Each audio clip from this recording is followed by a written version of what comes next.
All right, it's 5:45. Does everyone hear me okay?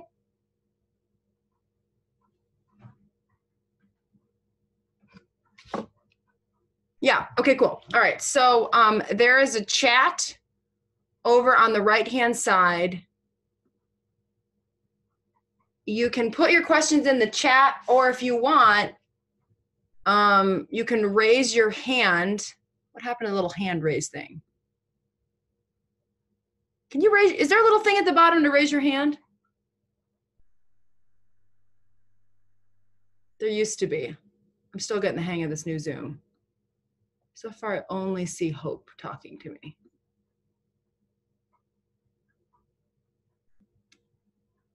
Or, I don't know, but I need, yeah, I think that, okay, well, damn, well, that sucks. So how am I supposed to know if you want to talk? So I guess if you want to talk to me, put in the chat, hi, I'd like to talk to you, and I will unmute your video. Or unmute your audio or your video, whatever you want. Aaliyah, it looks like you're already unmuted, so you're very quiet. That's good. Hope you muted yourself, I think, because, oh.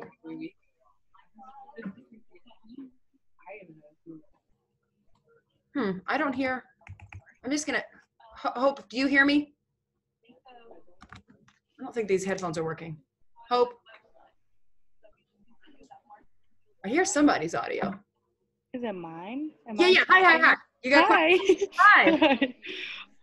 Oh, okay. This is a little, I'm confused, but okay, here we go. We're here. I can hear you though, just fine. Okay, that's good. We'll be good to go. Okay.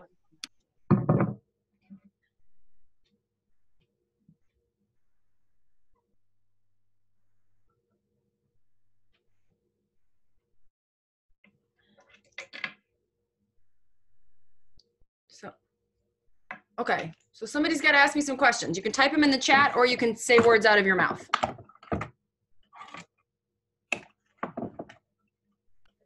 Okay, I had a question. So, who am I talking? Is this Aaliyah? This is Aaliyah. Hello. Hi, Aaliyah. Okay.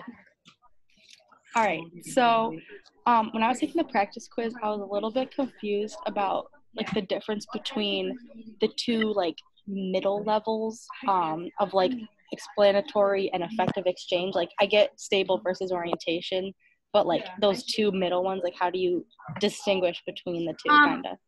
Well, a lot of it's relative, but essentially what it is that the orientation, which is the outer layer, is the layer where you would say stuff that you would say to literally anybody. So it's going to be different for different people, but generally speaking, that layer has zero risk. So like, that's the layer at which I tell people what kind of movies I like. Okay? The exploratory affective layer is the layer where you're sort of like dipping your toe in the water of whether or not you can trust this person with slightly more personal information. Yeah. So this might be the point where you're like, oh, FYI, I find like Jew jokes offensive. Right? It's not going to be high risk. You're not going to be like divulging kind of like deep stuff that's going to make you vulnerable, but you're going to be kind of like dipping a toe in the water of things that could maybe backfire, and you're just trying to like see how people respond to you, and it's still very, very calculated, so you're being very careful not to disclose anything that you think someone could penalize you for. Okay. Somebody's audio has like a lot of background noise. If that's your audio, can you mute yourself while Leah is talking to me? And then honestly, it might be mine because I'm in the library, so I'll just ask the questions on the chat now. No, you're fine. Then we'll just run with you. Okay. Then the affective layer, which is the third layer, is the layer like just before best friends. Okay. This is the layer where I'm still kind of a little bit calculating about what I say, but I might be telling you that like I'm struggling with certain feelings for someone. It might be the point at which I tell somebody that I have like I don't know. I'm trying to think. Like for example, one of the things that used to be in the affective layer was like study drugs. So when I was in high school or college, it was like really like something you would tell like a really good study buddy, like, hey, by the way, I'm on Adderall, but you wouldn't probably tell that to somebody on the outer layer. I think these days that study drug thing has become almost more of an orientation layer because it's become so normalized to take like Adderall. Okay, yeah. Like nowadays, like to me, like whether or not you're a Trump voter might be a really good affective layer for some people. Yeah. It's like if you vote for him, but you're like in a very liberal or like setting, you might be like nervous to tell people that. So it's something that you kind of keep to yourself. You would let someone know if you thought that they were like pretty trustworthy. And then the difference between, Hannah, hold on. And then the difference between the core inner layer and the third layer is that one is stable and one is not. So the core layer, which is the stable layer, and the exploratory layer might seem the same.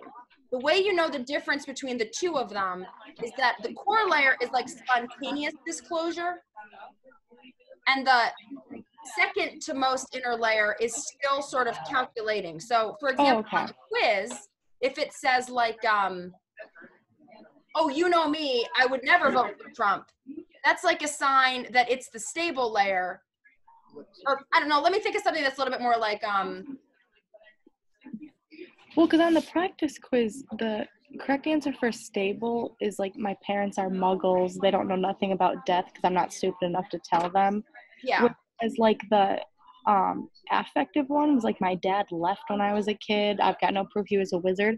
So like I was confused about those two because like him saying that his dad left seems more like in depth and like serious than my parents are muggles. So I thought like the one about his dad leaving was stable and then the other one was effective. So I was just confused about why those two were switched. Okay, so you understand the layers and it sounds like you just don't understand why those are switched. All right, let me look that up because there's always the possibility that there's a typo on the quiz. And then why doesn't someone else ask? Hannah, did you want to follow up with a question while I look up the quiz? Oh, I wasn't sure if you can hear me. I don't know how this works. I just wanted to go over a stable exchange, like can you do like a person example, but I wasn't sure if that was what Alita was mentioning to you already. Yeah, that's what we're talking about. If you want to bring up another example while I look up the quiz for Aaliyah, that's fine. And I wasn't sure what orientation meant when it said on the quiz, one of the answers. Orientation is the superficial outside layer of disclosure. It's the orientation. It's the most superficial layer. It's the getting to know you, very superficial, first meeting people, you're very guarded, you're disclosing nothing intimate.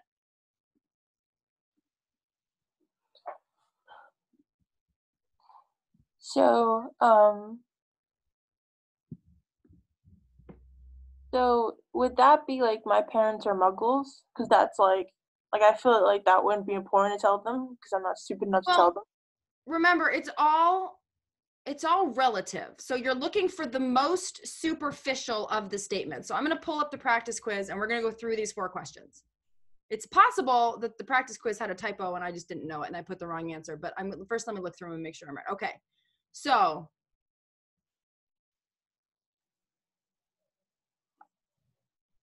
like the obvious answer for the superficial layer is the one about football. In football, you get shown the red card and you're out of the game.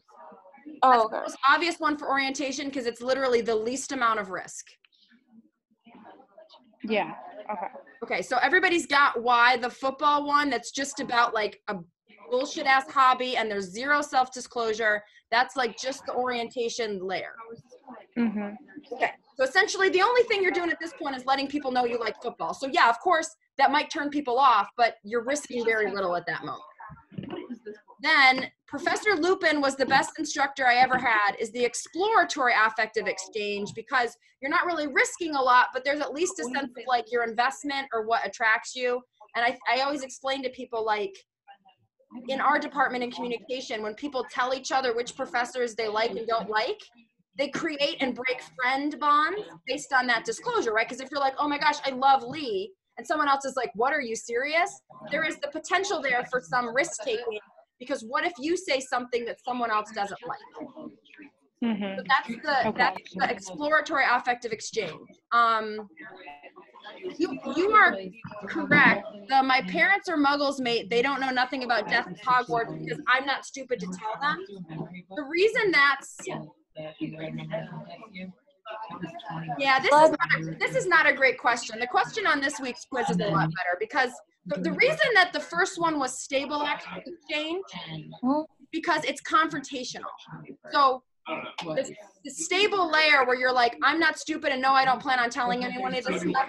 That's only the kind of stuff you would say to somebody that you're pretty sure isn't going to like retaliate, right? Like I would never tell someone, oh, I'm not stupid enough to say that kind of thing to someone if I thought that they were going to punch me in the face. So when you tell someone like, oh, my dad left when I was a kid, that is effective, but it's not the kind of thing that you would say to like, be fine saying that to anyone. You wouldn't be fine saying to anyone like, I'm not stupid enough to tell somebody that. But I do agree that's not a super clear question. So let's suppose, here's a good example, Aaliyah. Let's suppose that for that question, the exploratory the affective exchange, third layer, is the my dad left when I was a kid. And then let's suppose that the deep layer, the stable exchange, said something like, you know my relationship with my dad. I'm not stupid enough to tell him. Okay, yeah, that makes sense. Yeah.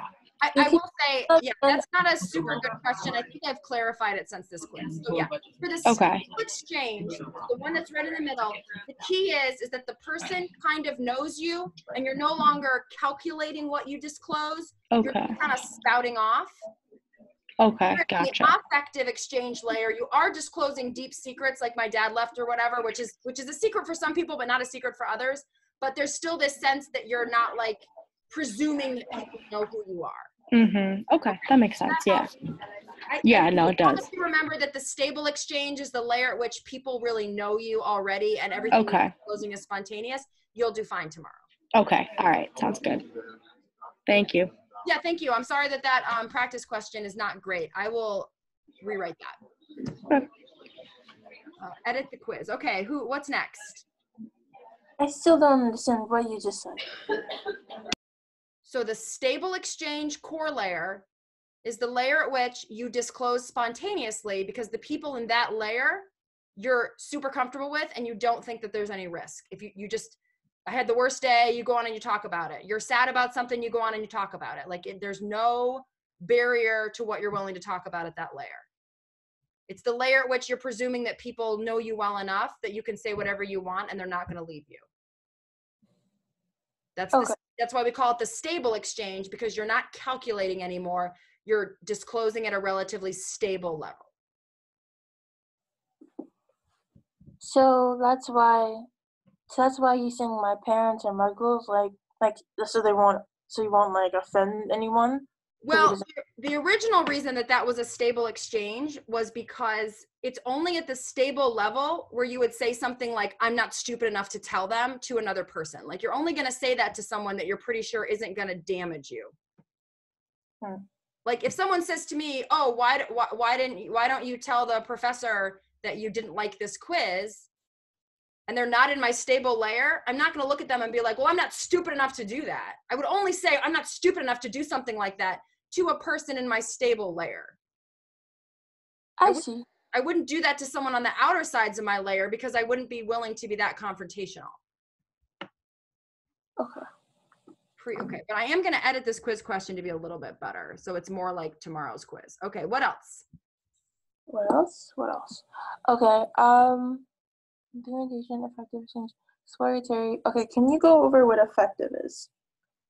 Oh, okay. Effective means emotional. So someone has emotional ties to the subject, or? No. So disclosure is about revealing personal information. Okay. And the more vulnerable the information, the deeper the intimacy.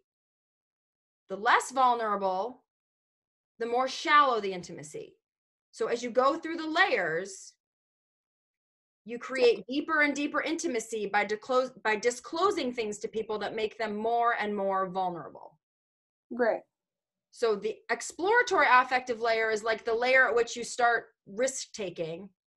And the affective layer is the layer at which you're really risk-taking. And then the stable layer is the layer at which you assume that people aren't going to leave you because you're divulging sensitive or vulnerable information. So the exploratory effective like level is the most riskiest? No, the one on the outside, which is the orientation, is the least risky. They get more risky as you move in. So the stable layer is the most risky in terms of how much you're divulging.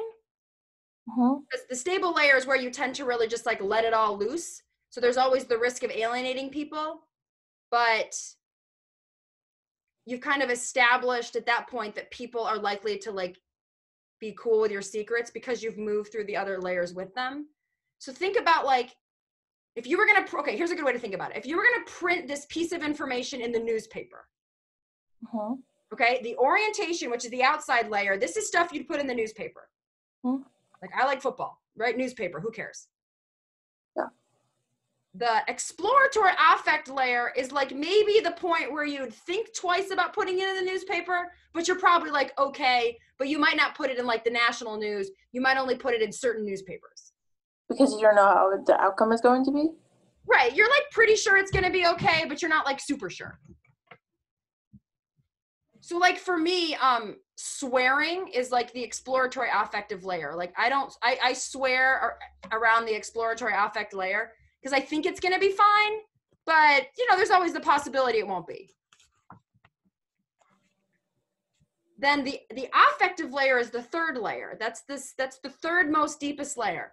This is the point at which you probably wouldn't print it in the newspaper.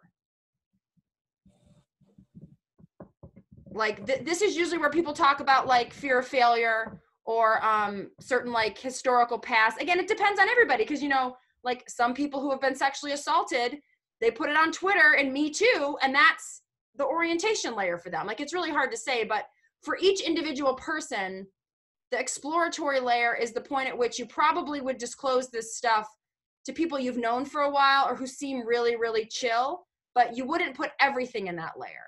And then the stable layer is the really, really deep layer, and you're only going to say things in this layer that you absolutely are almost 100% sure that nothing bad's going to happen. Now, bad stuff can still happen because if you keep, like for example, you may have a romantic partner or a best friend, and you two have been together for years, and you've gone through all the layers, and you know that you can trust them. But as you become more and more negative and dump more and more shit on them in the stable layer, they still may decide to de-invest in you. Like they may decide to like ease off the relationship, not because what you're disclosing to them makes them uncomfortable, but because they just get tired of your negativity all the time. So you're not risking anything at the stable layer because you already know that everything's going to be like safe, but there's always the risk that someone decides they don't want to be your friend anymore. Right. Right. I'm trying to rewrite question 1. Okay. Not cost benefit. All right. Can you go over cost benefit and comparison label? Because I think I understand equity. How you were saying how like the relationship has equity and like you said the mom doesn't work and she's a career driven and was looking for the dad because the dad was not working as much as she did, not making much as income, but he was doing like housework and having the kids. So it's like the balance. That's what I understood for one of the examples. Okay, so let's start with equity. So what's not clear about equity? Or do you understand equity but not the other ones? Well, the definition that I gave you makes sense about equity. Yes, the definition you gave me makes sense with equity. Okay, so my question is about cost benefit because I thought that's the same as equity. Yeah, I'm thinking that's the same thing. Like, what's the difference between equity and cost benefits? My question. Yeah. Yeah. So what do you want me to explain? What's the difference between cost benefit and equity? So cost benefit is exactly what it sounds like. Like, do the costs outweigh the benefits and vice versa? So for example, let's suppose that we don't have equity. Let's suppose like we're both bad with directions and we both are artists and we both don't make any money and we both are bad housekeepers. Like, let's suppose we're the exact same person and we have no equity. if I get a lot of benefits out of the relationship, like I love being around someone who's exactly like me, we get to talk about art all the time, then if the benefits outweigh the costs, I'm going to stay in the relationship. So you can have a relationship that has equity, but let's suppose, for example, or let's suppose that I'm in a relationship where I make all the money and I am really like type A and I'm really organized, and they're like a total shit show and they're an artist and they have no money and they're poor, right? But they're really kind and emotional and vulnerable and sensitive, and they balance me out. So we have equity. But let's suppose that after a while, I just get so tired of paying the bills and dealing with their messy art supply that I just break up with them, because even though we have equity, the benefits of the equity don't outweigh the costs of being in the relationship. So there are two different ways to think about a relationship. Equity is, do they have strengths that compensate for my weaknesses and vice versa? That's one consideration, right? Do we balance each other out? Cost benefit is, do the costs of the relationship outweigh the benefits, in which case I'm probably not going to stay, or do the benefits outweigh the costs, in which case I'm probably going to stay. But they're not the same. They're two totally different ways to think about the relationship. And when you're trying to decide whether to stay in a relationship or leave the relationship, you think about all of these things. Like family is a really good example. You may have no equity with your family. Maybe you're all exactly the same. But if you stop talking to your family because they annoy you, because they're just like you, they're going to stop paying your college tuition. So the benefits of staying with your family outweigh the costs, which are you're tired of your family, but you have no equity. So you have no equity, and there's a lot of things about them you don't like, but the benefits, which is they pay your college tuition and keep you fed and give you a place to live and all this stuff, are too great for you to give that up for all of the other things.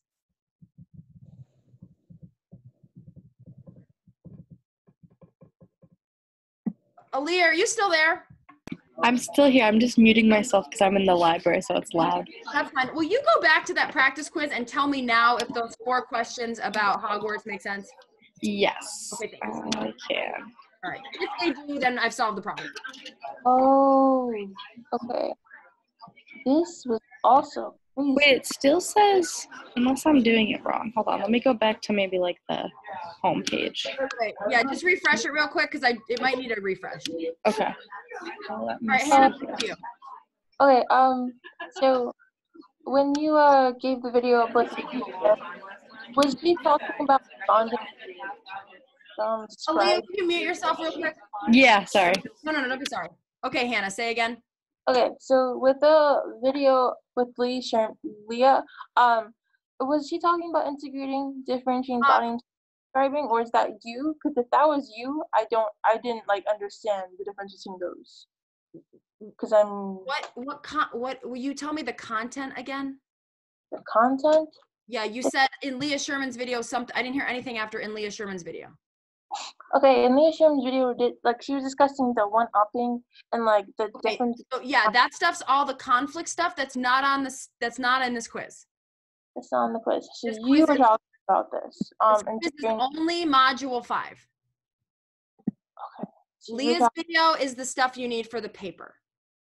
Okay. The paper so is about conflict. Yeah. Integrating, differentiating, bonding, circumscribing. Those are the 10 relationship stages. I did not do a video on those. I just gave you a reading. You just gave us a reading on them. That maybe I just didn't see read them. It's in the study guide that I showed you in the office this morning. Yeah, okay, the videos. All right, yeah. It's not a video though, this is a reading, because people didn't like all the videos, so I switched it up this week and I gave you 2 videos and 2 readings. No, I'm sorry. I gave you 2 videos, 1 reading, and 1 video not by me. Oh yeah, the one with Ask Carlos with the yes.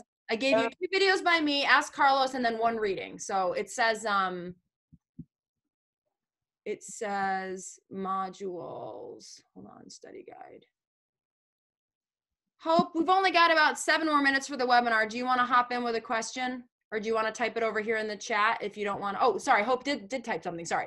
Hope says, in sheer terms of information, stable is the most risky. In terms of relationships, stable is the least risky. Yeah, I think that's right. So it's a little counterintuitive, but at the stable layer, here's how I explain it to people. At the stable layer, if people were to watch like one exchange between you and someone else at the stable layer, a stranger watching this would be like, wow, this is pretty deep information, right? Like it would make someone on the outside of the relationship uncomfortable at the rate at which you're exchanging vulnerable information.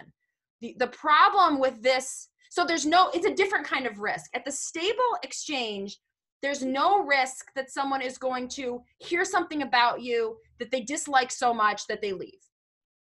If you've gone through the other layers correctly, of course, if you just like jump into the stable layer, then yeah, there's always a risk. But like, for example, my brother's best friend came out to me as gay 4 years ago, still hasn't told my brother. So he and I, even though we're not as close of friends, are in the stable core of the relationship because he just knows that I'm like not going to abandon someone for that amount of information. But with my brother, he's still in the affective layer because he'll talk about anything else but this. The problem is that over time, this layer, people get really comfortable. And so they start wearing like the old sweatpants. They start just like talking about how shitty their day was, right? They don't think anymore about what they're disclosing. And so what winds up happening is people get so like fatigued with the lack of strategic disclosure, right? I just dump my shit on them whenever I feel like it. That's the reason why people de-invest. So the risk is a different kind of risk.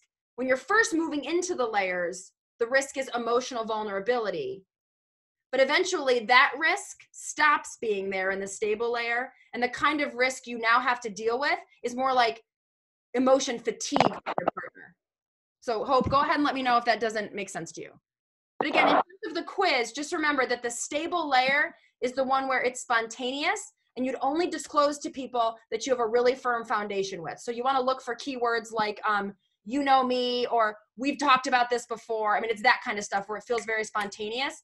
At the affective layer, you want to look for like sort of really vulnerable, emotionally vulnerable information, but still the kind of stuff that you wouldn't just disclose to anybody, right? Like coming out of the closet's a really good example. Very few people spontaneously come out of the closet. For most people, coming out of the closet is in the affective layer, right? Because you're not just gonna like spontaneously announce to someone you've never met before that you're gay. If you're not out to the whole world, right?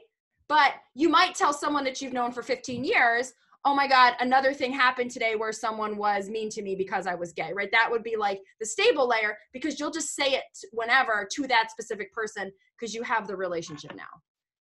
Aaliyah, any luck? Mine still says the same thing, and I like refreshed it a bunch of times, but I don't know. It still says the same thing for me. All right. Well, let me look at the study guide first. So Hannah, I'm looking at the study guide, and there's Module 5 intro video, which is like a minute and a half. Module 5 video 1, Module 5 video 2, then Module 5 video 3, and then above that, there's Module 5 reading 1. So what I'm going to do is I'm going to post this in the Slack to make sure no one misses it. So it's right there in the study guide, but just in case people didn't see it, interpersonal so basically so you want us to go, so in the quiz it says, wait, I just seen this. Okay, so in the quiz it says integration, bonding, and circumscribing, differentiating is like, I've been seeing like is the main 4. The main 4. Do you want us to but in the reading, I only see differentiating, circumscribing, stagnating. Is that included in voiding and terminating? Is that included also in the test tomorrow? Because that's what the reading includes. You should know all 10, but you should focus on the 4 that you need for relational maintenance. So this is one of those ones where I like you to know initiating, experimenting, and intensifying, but honestly, it's so hard to tell those apart. It's very similar to like the layers of exchange for self-disclosure. Like it's gonna look, people's affective layer versus people's exploratory affective is gonna look so different that trying to test that's really hard. So I like you to know the initiating, experimenting, intensifying stages, but honestly, trying to test that would be really challenging.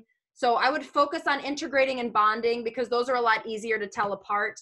I would focus on differentiating and circumscribing. And then stagnating, avoiding, and terminating are super easy. So you should know them, but they're not hard, right? Stagnating is the point at which you're having the same fucking 5 arguments over and over and over again. And no matter what you try to do, you can't stop having those arguments. So you like eventually stop hanging out with each other, or you stop talking very much. That's your avoiding stage. And then this can go on forever, or eventually it ends in terminating the relationship. So I would know all 10, but those middle 4 are the ones I would know really well, because it's just really hard to test you on the other 6 because they're super obvious and subjective. So yeah, focus on integrating, bonding, differentiating, and circumscribing. But make sure you like read about the other 6 stages.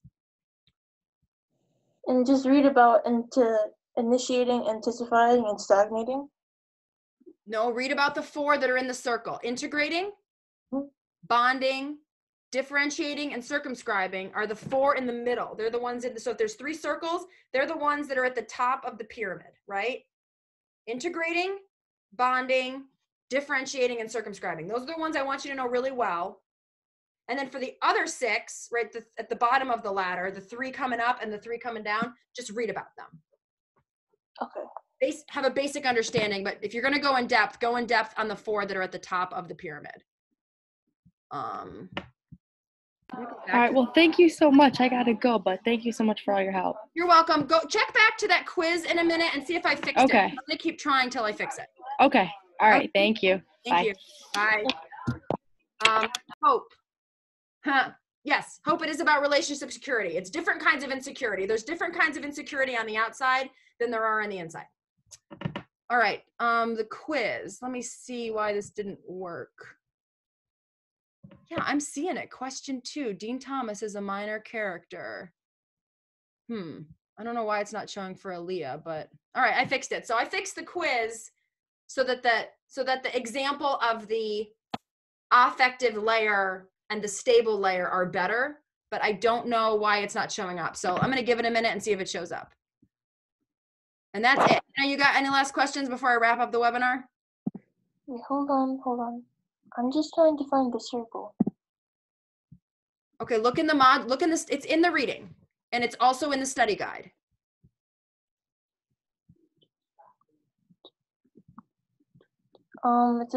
Is it the color? No. It's blue and like pink and purple and yellow. Blue.